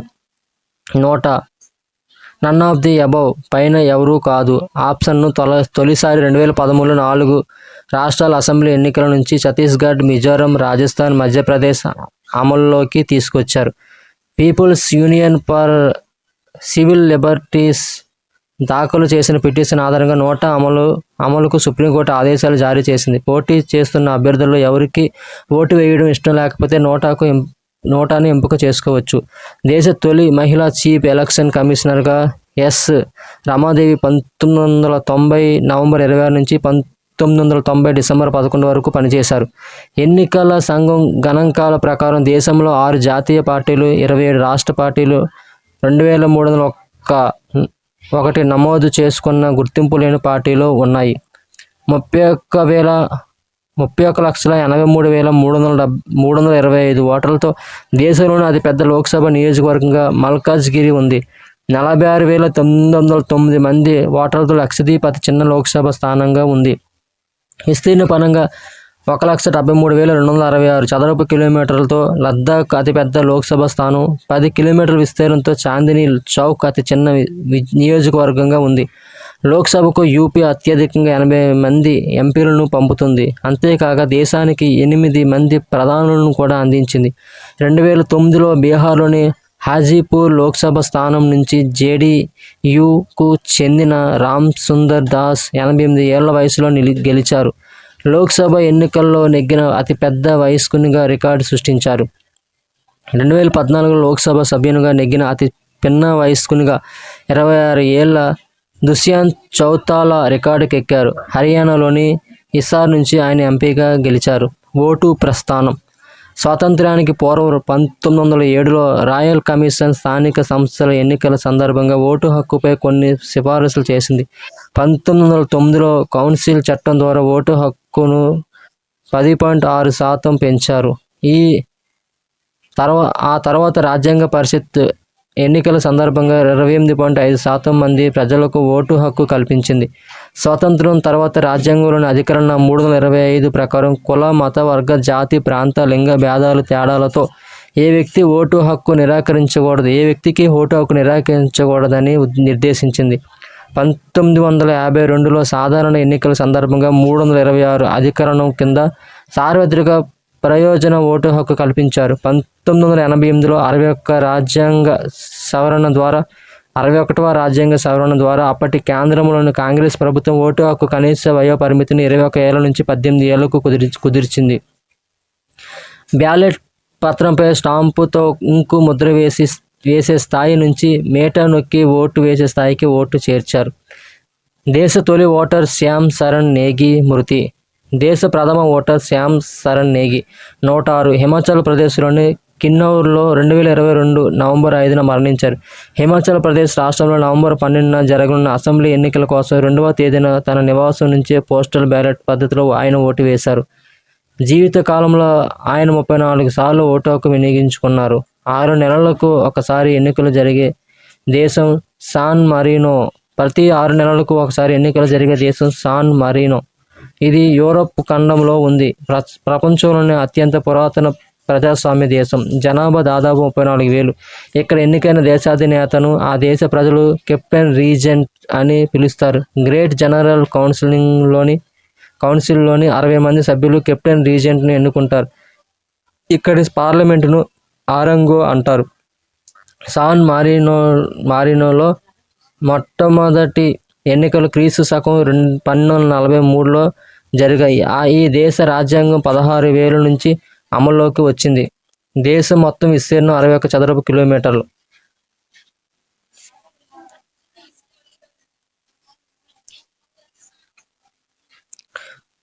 విశ్వజనీన ఓటింగ్ హక్కు ప్రదానం చేయనున్న సోమాలియా. తమ దేశ ప్రజలందరికీ విశ్వజనీన ఓటింగ్ హక్కును 2024 నాటికి కల్పించాలని సోమాలియా 2023 జూన్లో నిర్ణయించింది. న్యూజిలాండ్లో 16 ఏళ్లకే ఓటు హక్కు అర్హతను 18 నుంచి 16 ఏళ్లకు తగ్గించే ప్రతిపాదనను పార్లమెంటులో ప్రవేశపెడతామని న్యూజిలాండ్ ప్రధాని జేసిండా ఆర్డెర్న్ 2022 నవంబర్ 21న చెప్పారు. విఎస్ రమాదేవి. కేంద్ర ఎన్నికల సంఘం ఏర్పడినప్పటి నుంచి ఇప్పటిదాకా 25 మంది చీఫ్ ఎలక్షన్ కమిషనర్గా పనిచేశారు. వీరిలో ఒకే ఒక్క మహిళ ఉన్నారు. ఆమె తెలుగువారు కావడం విశేషం. ఆమె విఎస్ రమాదేవి. అయితే ఆమె కేవలం 16 రోజులే ఆ పదవిలో కొనసాగారు. ఏలూరు జిల్లా చేబ్రోలుకు చెందిన రమాదేవి సివిల్ సర్వెంట్గా కేంద్రంలో పలు శాఖల్లో పనిచేశారు. కేంద్ర న్యాయశాఖ స్పెషల్ సెక్రటరీగా, లా కమిషన్ మెంబర్ సెక్రటరీగా, రాజ్యసభ సెక్రటరీ జనరల్గా పలు హోదాలలో పనిచేశారు. అనంతరం 1990 నవంబర్ 26న 9వ ఈసీగా బాధ్యతలు చేపట్టారు. 16 రోజుల అనంతరం డిసెంబర్ 11న రిటైర్ అయ్యారు. ఆమెకు ముందు కానీ తర్వాత కానీ మరో మహిళ సిఈసి కాలేదు. అలా ఏకైక మహిళా సిఈసిగా రమాదేవి రికార్డుకి నెలకొల్పారు. పదవీ విరమణ తర్వాత ఆమె హిమాచల్ ప్రదేశ్, కర్ణాటక గవర్నర్గా పనిచేశారు. కర్ణాటకకు తొలి మహిళా గవర్నర్గా కూడా రికార్డు నెలకొల్పారు. కేంద్ర ఎన్నికల ప్రధాన కమిషనర్గా అత్యధిక కాలం పదవిలో ఉన్న రికార్డు రెండో సిఈసిగా కేవీకే సుందరానిది. ఆయన 8 ఏళ్ల 244 రోజులు పదవిలో కొనసాగారు. ఆ తర్వాతి స్థానంలో తొలి సిఈసి సుకుమార్ సేన్ ఉన్నారు. ఆయన 8 ఏళ్ల 273 రోజులు పదవిలో ఉన్నారు. సిరాచుక్క. మన దేశంలో 1962 లోక్సభ ఎన్నికల నుంచి సిరాచుక్క వాడకం మొదలైంది. నాటి నుంచి నేటి దాకా కర్ణాటక ప్రభుత్వం సంస్థ మైసూర్ పెయింట్స్ దీన్ని సరఫరా చేస్తుంది. 30 పైచిలుకు దేశాలకు ఈ ఇంకును ఎగుమతి చేస్తుంది. ఓటేసినట్లు రుజువుగా ఓటరు ఎడమ చూపుడు వేలుపై సిరా గుర్తు పెడతారు. చూపుడు వేలు లేకుంటే ఎడమ చేతిలోని ఇతర వేలుపై వేస్తారు. ఎడమ చేయి లేకుంటే కుడి చేతి వేళ్లలో దేనికైనా వేస్తారు. రెండు చేతులు లేకుంటే ఎడమ లేదా కుడి చెయ్యి చివరి భాగాలకు సిరా గుర్తు వేయాలని ఈసీ చెబుతుంది. సిరా చుక్కతో సిల్వర్ నైట్రేట్ ఉంటుంది. ఇది రుద్దిన 40 సెకన్లలోపే ఆరిపోతుంది. చర్మంతో చర్య జరిపి బలమైన బంధాన్ని ఏర్పరుస్తుంది. దాంతో త్వరగా చెరగదు. ఇంకు గుర్తు సాధారణంగా చర్మంపై 3 రోజుల దాకా ఉంటుంది. గోరుపై మాత్రం వారాల పాటు ఉంటుంది. 5.1 మిల్లీలీటర్ల సీసాలోని ఇంకుతో సుమారు 700 మందికి గుర్తు వేయవచ్చు. ఈ లోక్సభ ఎన్నికల కోసం కేంద్ర ఎన్నికల సంఘం 26 లక్షల ఇంకు బాటిళ్లు ఆర్డర్ చేసింది. None of the above. NOTA తిరస్కరించే ఓటు. సార్వత్రిక ఎన్నికల వేళ సుప్రీంకోర్టులో కీలక పరిణామం చోటు చేసుకుంది. ఎన్నికల్లో అభ్యర్థుల కన్నా నోటాకు అత్యధికంగా ఓట్లు వస్తే ఏం చేయాలనే విషయమై చర్చకు తావిచ్చేలా ప్రజా ప్రయోజన వ్యాజ్యం ఒకటి దాఖలైంది. పోటీలో నిలిచిన అభ్యర్థులు అందరినీ తిరస్కరిస్తూ నోటాకు ఓట్లు వేస్తే సదరు నియోజకవర్గం ఫలితాన్ని రద్దు చేసి కొత్తగా పోలింగ్ నిర్వహించాలని రచయిత, స్ఫూర్తిదాయక ఉపన్యాసకుడు శివ్ ఖేడా తన పిటిషన్లో కోరారు. దీనిని పరిశీలించిన సుప్రీంకోర్టు ధర్మాసనం ఈ అంశంపై ఎన్నికల సంఘానికి ఈసీకి నోటీసు జారీ చేసింది. బిల్ ద్వారా లేవనెత్తిన అంశాలపై విచారణ జరిపేందుకు ప్రధాన న్యాయమూర్తి justice DY Chandrachud, justice JB Pardiwala, justice Manoj Mishra ధర్మాసనం అంగీకరించింది. Peoples union for civil liberties వేసిన ప్రజా ప్రయోజన వ్యాజ్యంపై సుప్రీంకోర్టు 2013 వెలువరించిన తీర్పు మేరకు ఈవీఎంలలో నోటా అవకాశం కల్పించారు. ఈ ఎన్నికల్లో పోటీ చేసే అభ్యర్థుల్లో ఎవరూ నచ్చకపోతే ఈ నోటా మీటర్ నొక్కే సదుపాయం ఉంది. అయితే ప్రస్తుతం ఉన్న నిబంధనల ప్రకారం నోటాకు ఎక్కువ ఓట్లు వస్తే చట్టపరంగా ఎలాంటి పరిణామాలు ఉండవు. ఇటువంటి సందర్భంలో ఎవరికి ఎక్కువగా ఓట్లు వస్తే ఆ అభ్యర్థి విజేతగా ప్రకటిస్తారు. ఎన్నికల్లో పోటీ చేస్తున్న అభ్యర్థులు ఓటర్లకు నచ్చకపోతే పై ఎవరూ కాదు అనే ఐచ్ఛికాన్ని ఎంపిక చేసుకోవడానికి మొదటిసారిగా 2013 డిసెంబర్లో ఢిల్లీ, మిజోరం, రాజస్థాన్, ఛత్తీస్గఢ్, మధ్యప్రదేశ్ రాష్ట్రాల్లో జరిగిన శాసనసభ ఎన్నికల్లో ప్రవేశపెట్టారు. నోటా గుర్తును దేశంలో మొదటిసారిగా 2009లో ఉపయోగించారు.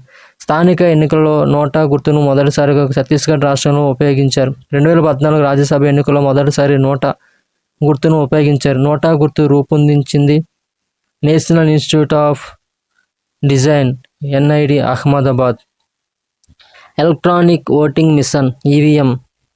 మొదటగా వీటిని ప్రయోగాత్మకంగా మధ్యప్రదేశ్, రాజస్థాన్, ఢిల్లీ శాసనసభ ఎన్నికల్లో పలు నియోజకవర్గాల్లో 1989-90లో ఉపయోగించారు. 1999లో గోవా శాసనసభ ఎన్నికల్లో ఈవీఎంలను పూర్తి స్థాయిలో వినియోగించారు. ఒక ఈవీఎంలో 3,840 మంది ఓటర్లను మాత్రమే రికార్డు చేసేందుకు వీలుంటుంది. ఒక ఈవీఎంలో 64 మంది అభ్యర్థుల వివరాలను మాత్రమే పొందుపరచవచ్చు. ఈవీఎంలను భారత ప్రభుత్వ రంగ సంస్థ అయిన Bharat electronics, Bengaluru electronics corporation of India limited ECIL తయారు చేస్తాయి. ఈవీఎంలలో నిక్షిప్తమైన సమాచారం 10 ఏళ్ల వరకు ఉంటుంది. ఈవీఎంలను ఎన్నికల్లో వాడుటకు ప్రజా ప్రాతినిధ్య చట్టం 1951లోని సెక్షన్ 21A అనుమతిస్తుంది. ఎన్నికల సంఘానికి సంబంధించిన ముఖ్యమైన అంశాలు: స్వీప్,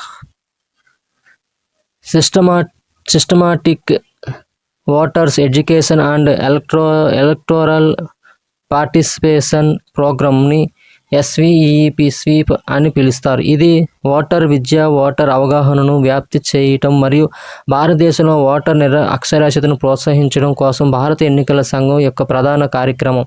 2009 నుండి భారతదేశ ఓటర్లను సిద్ధం చేయడానికి మరియు ఎన్నికల ప్రక్రియకు సంబంధించిన ప్రాథమిక పరిజ్ఞానాన్ని వారికి అందించడానికి కృషి చేస్తున్నారు.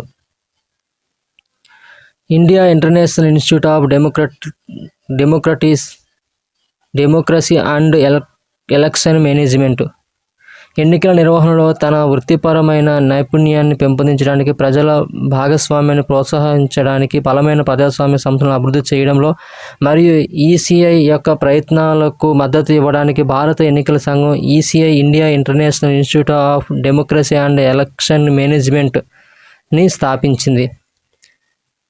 వైకల్యాలున్న వ్యక్తుల కోసం సక్షమ్ యాప్ భారత ఎన్నికల సంఘం వికలాంగుల ఓటరు నమోదు కోసం మరియు వారికి ఎన్నికల సేవలను సులభతరం చేయడానికి సక్షమ్ యాప్ అనే మొబైల్ అప్లికేషన్ రూపొందించింది.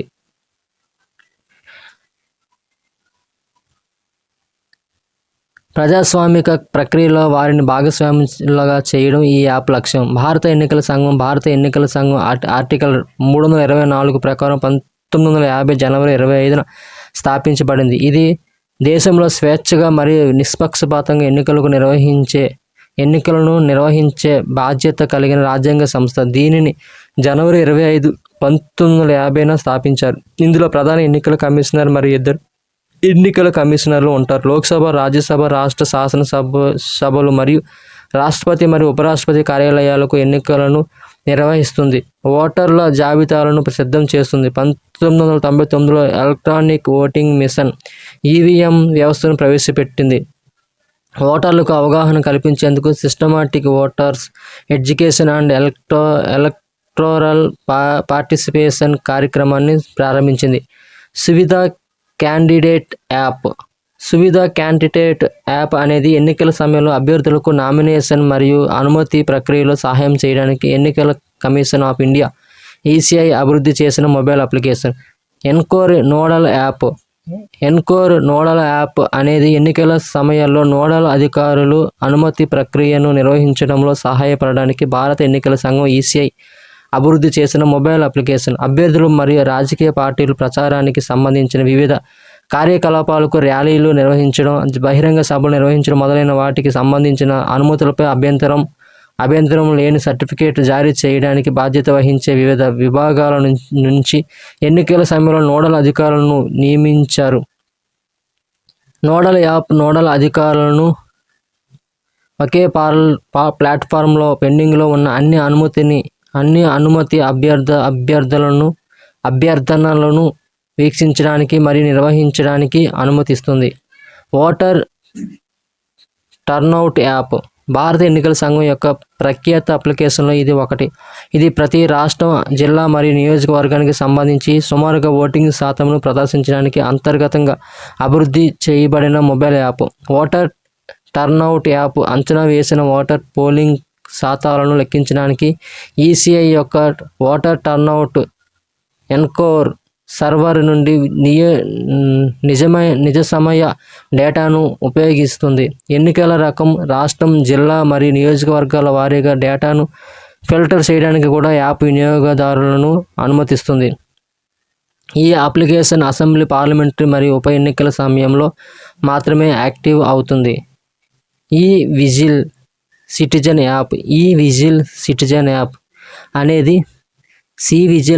యాప్ అనేది ఎన్నికల సమయంలో model code of conduct (MCC) ఉల్లంఘనలను నివేదించడానికి, పౌరులను ఎనేబుల్ చేయడానికి election commission of India ECI అభివృద్ధి చేసిన మొబైల్ అప్లికేషన్. ఉల్లంఘనలను నివేదించడానికి వినియోగదారుల యాప్ను తెరిచి ఉల్లంఘన రకాన్ని ఎంచుకొని లొకేషన్, సమయం మరియు ఫోటోగ్రాఫ్లు లేదా వీడియోలతో సహా సంఘటన వివరాలను అందించాలి. వారి ఫిర్యాదుల పురోగతిని ట్రాక్ చేయడానికి కూడా యాప్ వినియోగదారులను అనుమతిస్తుంది. ఈఎస్ఎంఎస్ యాప్ మోడల్ కోడ్ ప్రవర్తన సమయంలో మొబైల్ యాప్ ద్వారా ఫీల్డ్ నుండి నేరుగా అడ్డగించబడిన సీజ్ చేయబడిన వస్తువులు, నగదు, లిక్కర్, డ్రగ్స్, విలువైన మెటల్, ఉచితాలు, ఇతర వస్తువులు డేటాను డిజిటలైజ్ చేయడానికి ఈఎస్ఎంఎస్ మొబైల్ యాప్ ఉపయోగపడుతుంది. Election commission of India toll free 1950. Election commission of India toll free number 1950 1950. కేంద్ర ప్రధాన ఎన్నికల కమిషనర్ల గురించి. మొదటి ప్రధాన ఎన్నికల కమిషనర్ సుకుమార్ సేన్. ప్రధాన ఎన్నికల కమిషనర్గా పనిచేసిన తొలి తెలుగువారు ఆర్వీఎస్ పేరి శాస్త్రి. ప్రధాన ఎన్నికల కమిషనర్గా పనిచేసిన తాత్కాలికంగా మహిళ విఎస్ రమాదేవి, తెలుగు మహిళ. ప్రధాన ఎన్నికల కమిషనర్గా పనిచేసిన తొలి ముస్లిం ఎస్వై ఖురేషీ. ఓటర్ ఐడెంటిటీని ప్రవేశపెట్టినది T N Seshan. Ramon Magsaysay award పొందిన ప్రధాన ఎన్నికల commissioner T N Seshan and J M Lyngdoh. ప్రస్తుత కేంద్ర ప్రధాన ఎన్నికల కమిషనర్ రాజీవ్ కుమార్ 2022 మే 14 నుంచి.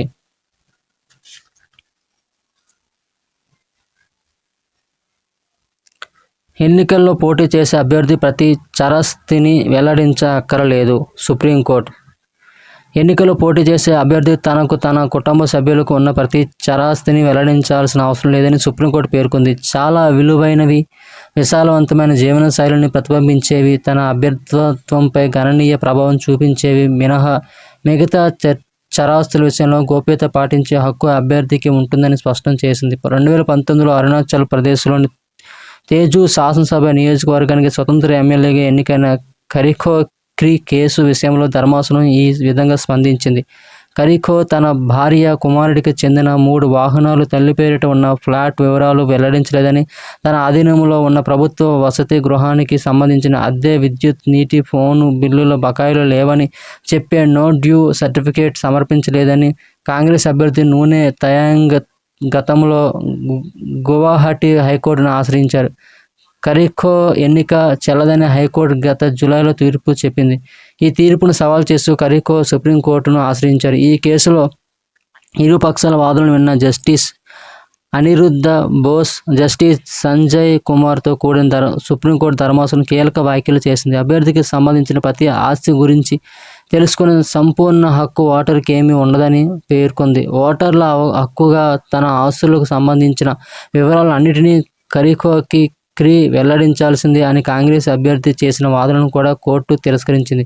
ఎన్నికల కోసమని అభ్యర్థి తన జీవితం మొత్తాన్ని బహిర్గతం చేయాలనే వాదనను తాము సమర్థించడం లేదని పేర్కొంది. ఓటరుకు అవసరం లేదని, అభ్యర్థిత్వానికి సంబంధం లేని విషయాల పట్ల అభ్యర్థులకు గోప్యత హక్కు వర్తిస్తుందని స్పష్టం చేసింది.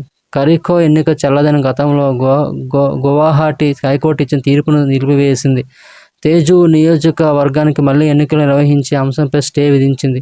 ఎమ్మెల్యేగా కరిఖో అన్ని ప్రయోజనాలు పొందొచ్చని, శాసనసభలో బల నిరూపణ పరీక్షలో ఓటేసే హక్కు ఉండదని తెలిపింది. ఎన్నికల్లో పోటీ చేసే అభ్యర్థుల గరిష్ట వయో పరిమితి పెంపు.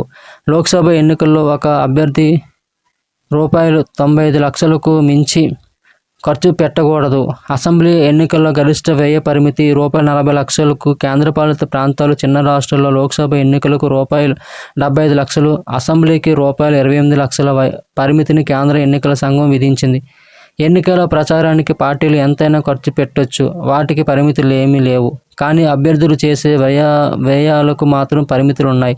ఎన్నికల ప్రక్రియ ముగిసిన తర్వాత అసెంబ్లీ ఎన్నికలు అయితే 30 రోజుల్లోపు, లోక్సభ ఎన్నికలు అయితే 90 రోజుల్లోపు వ్యయాలకు సంబంధించి అన్ని ఆధారాలను అభ్యర్థులు ఎన్నికల అధికారులకు అందించాల్సి ఉంటుంది. ఇలా చేయకపోతే ప్రజా ప్రాతినిధ్య చట్టంలోని సెక్షన్ 10A కింద అభ్యర్థిని 3 ఏళ్ల పాటు అనర్హుడిగా ప్రకటిస్తారు. ఈసీ నిర్ణయించిన పరిమితికి మించి ఎవరైనా ఖర్చు చేసినట్లయితే వారికి వ్యతిరేకంగా ఎవరైనా ఈసీ ముందు పిటిషన్ దాఖలు చేయవచ్చు. పరిమితికి మించి ఖర్చు చేయడాన్ని ప్రజా ప్రాతినిధ్య చట్టంలో సెక్షన్ 123 క్లాజ్ 6 కింద అవినీతి చర్యగా ఈసీ పరిగణిస్తుంది. అలాంటప్పుడు సెక్షన్ 10A కింద సదరు అభ్యర్థిపై 3 ఏళ్ల పాటు అనర్హత వేటు పడుతుంది. ఎన్నికల్లో పోటీ చేసి గెలిచే అవకాశాలు అందరికీ సమానంగా కల్పించాలన్నదే వ్యయ పరిమితులను ఉద్దేశ్యం. తద్వారా ధన బలం కలిగిన అభ్యర్థులది పైచేయి కాకుండా ఉంటుంది. నామినేషన్ వేసినప్పటి నుంచి పోలింగ్ ప్రక్రియ ముగిసే వరకు అభ్యర్థి చేసే వ్యయాలను ఈసీ పరిగణనలోకి తీసుకుంటుంది. అభ్యర్థుల బ్యాంకు లావాదేవీలను, ఖాతా స్టేట్మెంట్లను ఈసీ పరిశీలిస్తుంది. వ్యయాలపై ఎన్నికల పరిశీలకులు నిఘా కూడా ఉంటుంది. ఎన్నికల వ్యయ పరిమితి అభ్యర్థి ప్రచారానికి సంబంధించినది. ఓటర్లకు చేరువయ్యేందుకు చేసే ఖర్చు ఆ పరిమితిని మించరాదు. ప్రకటనలు, పోస్టర్లు, బ్యానర్లు, ప్రచారం, సభలు, సమావేశాలు, వాహనాల వినియోగం వంటివన్నీ ఇందులోనికి వస్తాయి. ద్రవ్యోల్బణం, పెరిగిన ప్రచార ఖర్చు తదితరాలను పరిగణనలోకి తీసుకుంటూ ఎన్నికల వ్యయ పరిమితులను ఈసీ ఎప్పటికప్పుడు సవరిస్తుంటుంది. నియోజకవర్గంలో పెరిగిన ఓటర్ల సంఖ్యను కూడా పరిశీలనలోకి తీసుకుంటుంది. ఎన్నికల వ్యయ పరిమితిని చివరిసారి 2022లో సవరించింది. 1952 తొలి లోక్సభ ఎన్నికల్లో ఒక్కో అభ్యర్థికి రూపాయలు 25,000 ఖర్చుకే అనుమతించారు. చిన్న రాష్ట్రాల్లోనైతే రూపాయలు 10,000 తర్వాత దీన్ని సవరిస్తూ వచ్చారు. ఎన్నికల బాండ్లను రద్దు చేసిన సుప్రీంకోర్టు. ఎన్నికల బాండ్లు పార్టీలకు విరాళాలు ఇచ్చేందుకు ఉద్దేశించిన ప్రామిసరీ నోట్ల వంటి పత్రాలు. బీజేపీ సారథ్యంలోని ఎన్డీఏ ప్రభుత్వం 2018లో ఈ ఎన్నికల బాండ్ల పథకాన్ని ప్రవేశపెట్టింది. భారతదేశానికి చెందిన వ్యక్తులు, సంస్థలు ఎవరైనా సరే స్టేట్ బ్యాంక్ ఆఫ్ ఇండియా తాలూకా ఎంపిక చేసిన శాఖల్లో వీటిని కొనుగోలు చేసి తమకు నచ్చిన పార్టీకి విరాళంగా ఇవ్వవచ్చు. ఇవి రూ.1000, రూ.10,000, రూ.1,00,000, రూ.1,00,00,000 ముఖ విలువలతో ఉంటాయి. జారీ అయిన 15 రోజుల్లోపు వీటిని నగదుగా మార్చుకోవాలి. లేదంటే ఆ మొత్తం ప్రధాని జాతీయ రిలీఫ్ ఫండ్కు వెళ్తుంది. బాండ్ల కొనుగోలుపై సంఖ్య పరిమితి ఏమీ లేదు. ఒక్కొక్కరు ఎన్ని బాండ్లైనా కొనవచ్చు. పైగా తమ వివరాలను పూర్తిగా గోప్యంగా ఉంచవచ్చు. బాండ్లపై వారి పేరు తదితర వివరాలు ఏవి ఉండవు. బ్యాంకు వాటిని ఎవరికీ వెల్లడించదు. పార్టీలు రూ.20,000కు మించిన నగదు వివరాలను విధిగా బయట పెట్టాల్సి ఉంటుంది. కానీ ఈ బాండ్ల విషయంలో అలాంటి నిబంధన ఏమీ లేదు. ఎంత పెద్ద మొత్తం విరాళంగా అందిన వివరాలను ఈసీతో పాటు ఎవరికీ వెల్లడించాల్సిన పని లేదు. ఇది పారదర్శకతకు పాతరేయడమేనన్నది ప్రజాస్వామ్యవాదుల ప్రధాన అభ్యంతరం. గుర్తింపు పొందిన రాజకీయ పార్టీలన్నిటికీ బాండ్లు సేకరించే అవకాశం ఉన్న ఇది ప్రధానంగా అధికార పార్టీలకే బాగా ఉపయోగపడుతుందన్న వాదనలున్నాయి. ఎన్నికల బాండ్ల పథకం నిబంధనలు పౌరుల సమాచార హక్కు చట్టాన్ని ఉల్లంఘించడమే కాకుండా రాజ్యాంగంలోని 19 క్లాజ్ 1A అధికరణం కింద పేర్కొన్న భావ ప్రకటన స్వేచ్ఛకు విరుద్ధమని సుప్రీంకోర్టులో హోరాహోరీగా వాదనలు జరిగాయి. చివరికి ఈ బాండ్లు రాజ్యాంగ విరుద్ధమంటూ సుప్రీంకోర్టు 2024 ఫిబ్రవరి 15వ తేదీ తీర్పు చెప్పింది. 2018లో నరేంద్ర మోదీ సారథ్యంలోని ఎన్డీఏ సర్కార్ ప్రవేశపెట్టిన ఈ పథకాన్ని రద్దు చేస్తున్నట్టు ప్రకటించింది. పారదర్శకత, నల్లధనం కట్టడి కోసమే పథకం తెచ్చామన్న కేంద్ర ప్రభుత్వ వాదనను తోసిపుచ్చింది. ఈ పథకం కింద ఇప్పటిదాకా కొనుగోలు చేసిన బాండ్ల మొత్తం, కొనుగోలుదారులు, స్వీకర్తల పేర్లు తదితరాల వివరాలన్నింటినీ వెల్లడించాల్సిందేనని ఆదేశించింది. సిజేఐ జస్టిస్ డివై చంద్రచూడ్ సారథ్యంలోని 5 న్యాయమూర్తుల రాజ్యాంగ ధర్మాసనం ఏకగ్రీవంగా తీర్పు వెలువరించింది. ఓటేసేందుకు పౌరులకు ఉన్న స్వేచ్ఛపై ఎలాంటి అవాంఛిత ఒత్తిళ్లు ఉండరాదు. ఎన్నికల ప్రజాస్వామ్య వ్యవస్థలో ఇది చాలా ముఖ్యమైన విషయం. అంతేగాక ఎన్నికల ప్రక్రియలో విశ్వసనీయత ప్రభుత్వాల ప్రజాస్వామిక స్ఫూర్తికి అత్యంత కీలకం. అందుకే రాజ్యాంగం కూడా స్వేచ్ఛాయుత ఎన్నికల ప్రక్రియకు ఎంతో ప్రాధాన్యతనిచ్చింది. ఈ మేరకు ప్రధాన న్యాయమూర్తి జస్టిస్ చంద్రచూడ్, న్యాయమూర్తి జస్టిస్ సంజీవ్ ఖన్నా 2 విడి తీర్పులు రాశారు. మోదీ సర్కారుకు భారీ ఎదురుదెబ్బగా భావిస్తున్న ఈ తీర్పుపై కాంగ్రెస్తో పాటు విపక్షాలన్నీ హర్షం వెళ్లబుచ్చాయి. పలువురు మాజీ కేంద్ర ప్రధాన ఎన్నికల కమిషనర్లు కూడా తీర్పును సమర్థించడం విశేషం. ధర్మాసనంలో న్యాయమూర్తులు justice BR Gavai, justice JB Pardiwala, justice Manoj Mishra కూడా ఉన్నారు. తనతో పాటు జస్టిస్ గవాయ్ తరపున సిజేఐ 152 పేజీల తీర్పు, తనతో పాటు న్యాయమూర్తులు జస్టిస్ పార్దీవాలా, జస్టిస్ మిశ్రాల తరపున జస్టిస్ ఖన్నా 74 పేజీల తీర్పును వెలువరించారు. ఎన్నికల బాండ్ల పథకాన్ని సవాల్ చేస్తూ కాంగ్రెస్ నేత జయ ఠాకూర్ తదితరులు దాఖలు చేసిన 4 పిటిషన్లపై ధర్మాసనం 2023 అక్టోబర్ నుంచి వాదనలు ఆలకిస్తూ వస్తుంది. ఈ పథకం రహస్య బ్యాలెట్ విధానం వంటిదేనని, విరాళాలిచ్చే వారి గోప్యతను కాపాడుతుందని కేంద్రం చేసిన వాదన లోపభూయిష్టమని తాజా తీర్పులో ధర్మాసనం స్పష్టం చేసింది. బాండ్లను కొనుగోలు చేసేలా వ్యక్తులను, సంస్థలను ఈ పథకం ద్వారా ఒత్తిడి చేయవచ్చని పేర్కొంది. బాండ్లపై దాత పేరుండదు కనుక అవి ఎవరి నుంచి వచ్చాయన్న ఆ వివరాలను అందుకునే పార్టీకి కూడా తెలిసే అవకాశం లేదన్న కేంద్రం వాదనను తోసిపుచ్చింది. ఈ పథకం లోపరహితం కాదు, విరాళాలు ఇచ్చింది ఎవరో పార్టీలు తెలుసుకునేందుకు అవకాశం కల్పించే లోపాలు ఎన్నో ఇందులో ఉన్నాయి అని స్పష్టం చేసింది. పౌరులు రాజకీయ విశ్వాసాలు, అభిప్రాయాలు ఏర్పరచుకోవడం వారి రాజకీయ వ్యక్తీకరణలో తొలి దశ. అందుకే పౌరుల రాజకీయ విశ్వాసాలకు రాజ్యాంగంలోని ఆర్టికల్ 19 క్లాజ్ 1 సబ్ క్లాజ్ ఏ రక్షణ కల్పిస్తుంది. కానీ ఈ పథకం నిబంధనల ప్రకారం బాండ్ల కొనుగోలుదారుల వివరాలను ఓటర్లకు తెలియకుండా గోప్యంగా ఉంచుతారు. ఇది రాజ్యాంగం కల్పిస్తున్న భావ ప్రకటన స్వేచ్ఛకు ఉల్లంఘించడమే అంటూ తప్పుబట్టింది. అంతేకాక కార్పొరేట్ సంస్థలు పార్టీలకు అపరిమితంగా విరాళాలు అందజేసేందుకు వీలు కల్పించేలా కంపెనీల చట్టంలోని నిబంధనలను తొలగించడం ఆర్టికల్ 14 ద్వారా రాజ్యాంగం కల్పిస్తున్న సమానత్వపు హక్కుకు విరుద్ధమని పేర్కొంది. ఎన్నికల బాండ్ల పథకాన్ని వెంటనే రద్దు చేయాలని కేంద్రాన్ని ఆదేశించింది. 2019 ఏప్రిల్ 12 నుంచి ఇప్పటిదాకా దీని కింద కొనుగోలు చేసిన ఎన్నికల బాండ్లకు సంబంధించిన పూర్తి వివరాలను మార్చి 6 కల్లా కేంద్ర ఎన్నికల సంఘానికి అందజేయాలని బాండ్ల జారీ అధికృత సంస్థ అయిన స్టేట్ బ్యాంక్ ఆఫ్ ఇండియాను ఆదేశించింది. ప్రతి బాండ్ ముఖ విలువ, కొనుగోలు తేదీ, కొనుగోలుదారు పేరు, తర్వాత పార్టీల వారీగా అందుకున్న విరాళాలు వంటి అన్ని వివరాలు పొందుపరచాలని పేర్కొంది. వాటన్నిటిని మార్చి 13 కల్లా ఈసీ అధికార వెబ్సైట్లో అందరికీ అందుబాటులో ఉంచాలని నిర్దేశించింది. ఇంకా నగదుగా మార్చుకొని బాండ్లను సంబంధిత పార్టీలు తిరిగి ఎస్బీఐలో జమ చేయాలని, సదరు మొత్తాలను కొనుగోలుదారు ఖాతాకు బ్యాంకు జమ చేయాలని ఆదేశించింది. పార్టీలు బాండ్ల ద్వారా తమకు అందిన విరాళాల పూర్తి వివరాలను ఈసీకి సీల్డ్ కవర్లో సమర్పించాలని 2019 ఏప్రిల్ 12న ధర్మాసనం మధ్యంతర తీర్పు వెలువరించడం తెలిసిందే. అత్యధిక వాటా బీజేపీదే. ఎన్నికల బాండ్ల పథకం ద్వారా 2018 మార్చి నుంచి 2024 జనవరి దాకా 16,5,18,011 కోట్ల విలువైన 28,030 బాండ్లు జారీ అయ్యాయని, వీటిలో పార్టీలన్నిటికీ కలిపి 12,000 కోట్లకు పైగా విరాళాలు అందాయి. ఎన్నికల సంఘం అసోసియేషన్ ఫర్ డెమోక్రటిక్ రిఫార్మ్స్ గణాంకాల ప్రకారం ఇందులో ఏకంగా సగానికి పైగా అంటే 55% బీజేపీ వాటాయే కావడం విశేషం. బాండ్ల ద్వారా ఆ పార్టీకి రూపాయలు 6,556 కోట్లు సమకూరాయి. బీజేపీ మొత్తం ఆదాయంలో సగానికి పైగా బాండ్ల రూపాయనే సమకూరినదే. బాండ్ల ద్వారా కాంగ్రెస్ పార్టీకి 1,123 కోట్లు రాగా ఇతర పార్టీలన్నిటికీ కలిపి 5,289 కోట్లు అందాయి. 5 ఏళ్లలో 22,217 ఎలక్టోరల్ బాండ్లు. దేశంలో రాజకీయ పార్టీలకు ఎలక్టోరల్ బాండ్ల ద్వారా సమకూరిన నిధుల వివరాలను state bank of India SBI సుప్రీంకోర్టుకు తెలియజేసింది. 2019 ఏప్రిల్ 1 నుంచి 2024 ఫిబ్రవరి 15 దాకా 5 ఏళ్లలో 22,217 ఎలక్టోరల్ బాండ్లు జారీ చేశామని, వీటిని వ్యక్తులు, సంస్థలు కొనుగోలు చేసి రాజకీయ పార్టీలకు విరాళం రూపంలో అందజేశారంది. ప్రస్తుతం దేశంలో 6 పార్టీలకు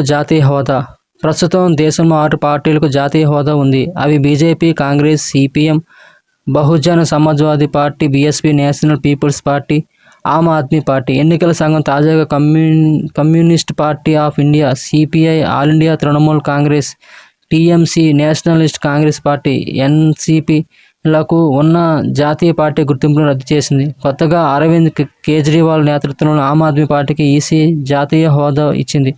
కొత్తగా జాతీయ హోదా పొందిన ఆప్ను అరవింద్ కేజ్రీవాల్ 2012లో స్థాపించారు. 2015-2020లో జరిగిన ఢిల్లీ అసెంబ్లీ ఎన్నికల్లో, 2022లో పంజాబ్ అసెంబ్లీ ఎన్నికల్లో ఆప్ విజయం సాధించింది. ఓ పార్టీ జాతీయ హోదా పొందాలంటే, ఒక రాజకీయ పార్టీ జాతీయ పార్టీ గుర్తింపు పొందాలంటే కనీసం 4 రాష్ట్రాల్లో ఆ పార్టీ గుర్తింపు పొంది ఉండాలి. అసెంబ్లీ లేదా సార్వత్రిక ఎన్నికల్లో లోక్సభ 4 రాష్ట్రాల్లో కనీసం 6% ఓట్లు పొంది ఉండాలి, లేదా 4 ఎంపీ సీట్లైనా గెలవాలి, లేదా లోక్సభలో 2% సీట్లు కలిగి ఉండాలి. కనీసం 3 రాష్ట్రాల నుంచి ఆ పార్టీ ఎంపీలు ఎన్నికల్లో పోటీ చేసి విజయం సాధించి ఉండాలి.